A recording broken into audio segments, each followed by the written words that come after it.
सभी साथियों को मौनी अमावस की बहुत बहुत शुभकामनाएं। मौनी अमावस सनातन धर्म का एक अत्यंत पावन व्रत पर्व है। इसे माघ मास की अमावस्या भी कहा जाता है। इस दिन मौन, स्नान, दान और पूजा का विशेष महत्व बताया गया है। महत्वपूर्ण खास बात, इस दिन मौन रहकर किया गया जप और ध्यान कई गुना फल देता है। और इस दिन खासकर दान जरूर करें। अन्न, वस्त्र, काले तिल, गुड़, चावल, कंबल या धन का दान शास्त्रों में कहा गया है। मौनी अमावस के दिन दान करने से 100 गुना फल देता है। प्रिय साथियों, कथा को अंत तक अवश्य सुनें। ये कथा है एक ऐसे गांव की जहां प्रकृति अपनी अनुपम छटा बिखेरती थी।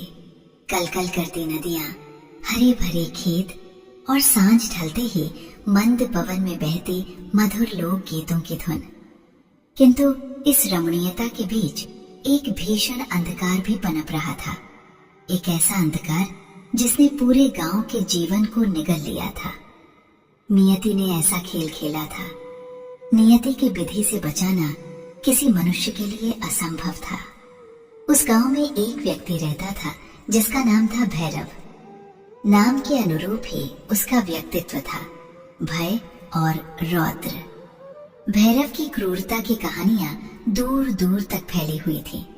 उसका हृदय मानो पत्थर की एक ठंडी और कठोर शिला बन चुका था, जिसमें दया, करुणा, ममता या प्रेम का अंश मात्र भी शेष नहीं था। सुबह की पहली किरण फूटने से लेकर रात के गहरे आवरण तक उसका जीवन केवल एक ही ध्येय से संचालित होता था, परपीड़ा। दूसरों को कष्ट देना, उनकी आहों में अपने सुख की तलाश करना और हिंसा को ही अपना धर्म मानना। गांव के लोग उसे देखते ही सहम जाते थे।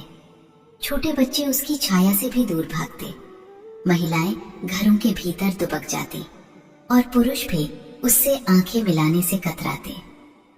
हाय रे, ये कैसा मनुष्य है, लोग मन ही मन सोचते। क्या इसने कभी माँ का दूध पिया होगा? क्या कभी किसी ने इसे प्रेम से पुकारा होगा? उसके काले कर्मों की फेहरिस्त इतनी लंबी थी कि गिनना मुश्किल।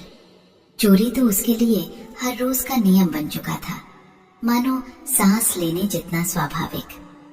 किसी गरीब किसान की मेहनत से उगाई फसल को पल भर में उजाड़ देना, किसी विधवा के अकेले सहारा उसके बचे खुचे गहनों को छीन लेना, किसी असहाय पथिक को लूट लेना और उसे लहूलुहान छोड़कर हंसते हुए आगे बढ़ जाना, ये सब उसके लिए एक खेल मात्र था।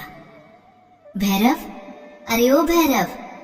एक बार एक बूढ़ी माँ ने अपने इकलौते बेटे की बीमारी के लिए बचाए हुए पैसे बचाने की विनती की थी। बेटा, मेरे पास कुछ नहीं बचा है। मेरे बीमार बेटे के लिए ये थोड़े से पैसे ही हैं, इसे मत ले जा।